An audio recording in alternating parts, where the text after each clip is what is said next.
Ramesh Chennithala മുഖ്യമന്ത്രിയാകുമോ, VD. Satheesan മുഖ്യമന്ത്രിയാകുമോ, ഇനി അതല്ല കേന്ദ്രത്തിൽ നിന്ന് നേരെ ഇറങ്ങി വന്ന് കെ.സി. വേണുഗോപാൽ മുഖ്യമന്ത്രിയാകുമോ, കഴിഞ്ഞ കുറേ കാലമായി കോൺഗ്രസിനുള്ളിലെ ചർച്ചയാണ്. കഴിഞ്ഞ ദിവസം കെ. സുധാകരനാണ് പറഞ്ഞത് ചെന്നിത്തല മുഖ്യമന്ത്രി ആവണമെന്ന്. പക്ഷേ ഇന്നലെ പി.ജെ. കുര്യൻ രമേശ് ചെന്നിത്തല കൂടി പങ്കെടുത്ത ഒരു ചടങ്ങിലാണ്. വളരെ മുതിർന്ന നേതാവാണ് അദ്ദേഹം. ഇന്നലെ പറഞ്ഞത് അവിടെ തിരുവല്ല മണ്ഡലത്തിലെ തെരഞ്ഞെടുപ്പ് കൺവെൻഷനിൽ രമേശ് ചെന്നിത്തല ഇരുത്തിക്കൊണ്ടാണ് അദ്ദേഹം മുഖ്യമന്ത്രി ആവാൻ സാധ്യതയുള്ള ആളാണ്, അല്ലെങ്കിൽ മുഖ്യമന്ത്രി ആവാം രമേശ് ചെന്നിത്തല എന്ന മട്ടിലൊരു പ്രതികരണം നടത്തി. പക്ഷേ ആ പ്രതികരണം ഒന്ന് കേൾക്കാം, അതിനുശേഷം അതിൻ്റെ ബാക്കി വിശദാംശങ്ങൾ. കേരളത്തിന് എന്തായാലും മെയ് 9-ാം തീയതി നമ്മൾ ജയിക്കും. നമ്മൾ ജയിച്ചാൽ ഞാൻ പറഞ്ഞല്ലോ, നമ്മുടെ മുഖ്യമന്ത്രി ചിലപ്പോ ഇവിടെ ഇരിക്കുന്ന രമേശായിരിക്കും. അല്ല, എനിക്ക് അറിയില്ല. അതിപ്പോ രമേശ് പറയുന്നത് പാർട്ടിയാ തീരുമാനിക്കുന്നത്. അപ്പൊ ഞാൻ പറഞ്ഞത് അതുകൊണ്ട് ഇപ്പോൾ രമേശിന്റെ വലത്ത് വർഗീസ് ഇരിക്കുന്നത് പോലെ എന്തായാലും ഈ വിവാദം ഇത് കേരളത്തിലെ കോൺഗ്രസിൽ തന്നെ ഇത് തിരിച്ചടിക്കും എന്ന് കണ്ടതോടുകൂടി ഈ വിവാദ പരാമർശത്തിൽ പിന്നീട് ഇന്ന് ഞങ്ങളുടെ മഞ്ജുഷ് ഗോപാലുമായി നടത്തിയ അഭിമുഖത്തിൽ അദ്ദേഹം അതിനൊരു വിശദീകരണം കൂടി നൽകിയിട്ടുണ്ട്. ഒരു പ്രസംഗം ഉണ്ടായിരുന്നു. അപ്പോൾ രമേശ് ചെന്നിത്തല സ്റ്റേജിലുണ്ട്. ഞാൻ പറഞ്ഞപ്പോൾ ഞാൻ പറഞ്ഞു, രമേശ് ചെന്നിത്തല ഉണ്ടല്ലോ ചിലപ്പോൾ മുഖ്യമന്ത്രി ആകാവുന്ന ആളാണ്.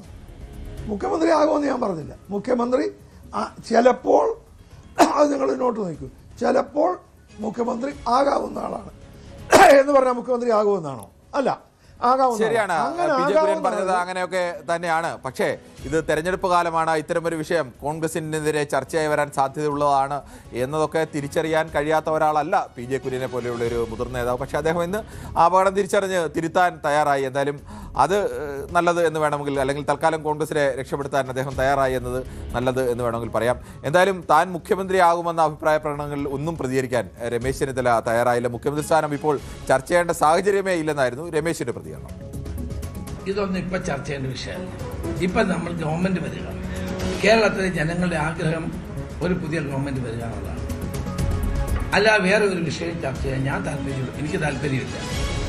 എന്തായാലും ഇതുതന്നെയായിരുന്നു വി.ഡി. സതീശന്റെയും പ്രതികരണം. വി.ഡി. സതീശൻ രമേശ് ചെന്നിത്തലയെ സംബന്ധിച്ചിടത്തോളം എന്തായാലും UDF ജയിച്ചാലല്ലേ മുഖ്യമന്ത്രി ആവാനുള്ള അവരുടെ അവസരം ഉണ്ടാവും. അതുകൊണ്ട് തന്നെ അത് തിരിച്ചറിഞ്ഞ് ആ പക്വതയും അതിന്റെ പകതയും ഒക്കെ അദ്ദേഹവും കാണിച്ചു.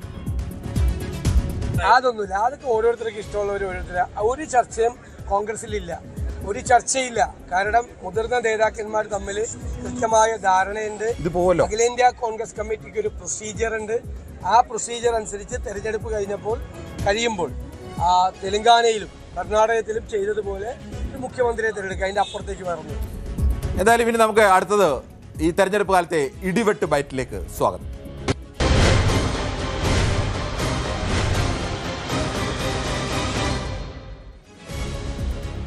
എന്ത് വൃത്തികേടും വിളിച്ചു പറയുന്ന ഗൂഢസംഘത്തെ പ്രോത്സാഹിപ്പിച്ച ആളാണ് പ്രതിപക്ഷ നേതാവെന്നും പ്രതിപക്ഷ നേതാവിന്റെ അനുയായികൾക്കെതിരെ ആരോപണം വന്നപ്പോൾ ഇരകളെ അധിക്ഷേപിച്ചു എന്നതും പ്രതിപക്ഷ നേതാവിന് കൂടി അനുമതിയോടുകൂടിയാണ് ഇതൊക്കെ നടന്നതെന്നുമൊക്കെയായിരുന്നു പ്രതിപക്ഷ നേതാവിനെതിരെയുള്ള മുഖ്യമന്ത്രിയുടെ പ്രതികരണം.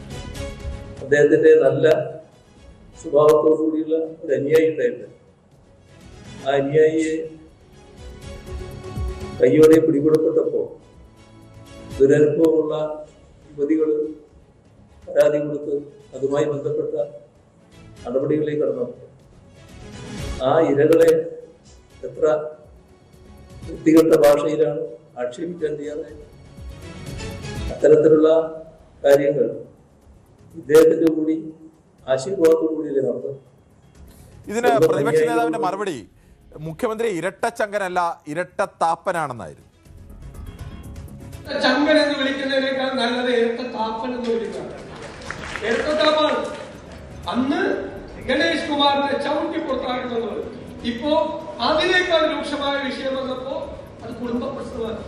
ഞാൻ അവളോടൊപ്പം മറ്റേ കപ്പൊക്കെ പിടിച്ചിരിക്കുന്നുണ്ട്, ചായക്കപ്പം പിടിച്ചിട്ടുണ്ട്, അവളോടൊപ്പം. ഇപ്പൊ മനസ്സിലായി വൃത്തികേടുകൾ കാണിക്കുന്ന അവന്മാരോടൊപ്പമാണ് മുഖ്യമന്ത്രി, അല്ലെ? ഒരു സംശയവും അക്കാര്യത്തിൽ വേണ്ട. എന്തായാലും ഇത്തരം മറുപടികൾ ഇടിവെട്ട് ബൈറ്റുകൾ എന്ന രൂപത്തിലൊക്കെ തന്നെ നമുക്ക് അവതരിപ്പിക്കാൻ വേണ്ടി എന്തായാലും നേതാക്കളൊക്കെ ഈ തെരഞ്ഞെടുപ്പ് കാലത്ത് സ്ഥിരമായി നൽകുന്നുണ്ട്. അവർക്ക് പ്രത്യേകമായ നന്ദി അറിയിക്കുകയാണ്. എന്തായാലും നമ്മളുടെ മറ്റൊരു പങ്ക്തി നായകരുടെ നാളെ എന്നുള്ളതാണ്. ഏത് തെരഞ്ഞെടുപ്പും ചില നേതാക്കളെ സംബന്ധിച്ച് ഏറ്റവും നിർണായകമാണ്. പ്രത്യേകിച്ച് ഈ പാർട്ടികളെ നയിക്കുന്ന, മുന്നണികളെ നയിക്കുന്ന നേതാക്കളെ സംബന്ധിച്ച് ചിലപ്പോൾ അവരുടെ ഭാവി തന്നെ നിശ്ചയിക്കുന്നത് ഒറ്റ തെരഞ്ഞെടുപ്പ് ഉണ്ടാവും. കഴിഞ്ഞ തവണ ഇപ്പോൾ UDF ജയിച്ചിരുന്നു എന്ന് കരുതുക. അങ്ങനെയാണെങ്കിൽ സ്വാഭാവികമായും രമേശ് ചെന്നിത്തലയ്ക്ക് മുഖ്യമന്ത്രി കസേരയിലേക്ക് എത്താൻ കഴിയുമായിരുന്നു. ഇനിയിപ്പോൾ രമേശിന് മുഖ്യമന്ത്രി കസേരയിലേക്ക് എത്താൻ കഴിയുമോ എന്ന് പോലും അറിയില്ല. അത് രമേശിന്റെ ഭാവി നിശ്ചയിച്ച ഒരു തെരഞ്ഞെടുപ്പായിരുന്നു. പിണറായി വിജയനെ സംബന്ധിച്ച് കേരളത്തിലെ CPMന്റെ കേരളത്തിന്റെ ഒരു അനിശ്ചിത നേതാവായി ഉയരാനുള്ള ഒരു തെരഞ്ഞെടുപ്പായിരുന്നു കഴിഞ്ഞ നിയമസഭാ തെരഞ്ഞെടുപ്പ്. അദ്ദേഹത്തിന്റെ മാത്രം മികവിൽ, അദ്ദേഹത്തിന്റെ നേതൃമികവിൽ ഒരു വിജയം ആവർത്തിക്കാൻ കഴിഞ്ഞു എന്നുള്ളതാണ്. കൂടുതൽ വാർത്തകൾക്ക് News 18 Keralam YouTube channel subscribe ചെയ്യുക.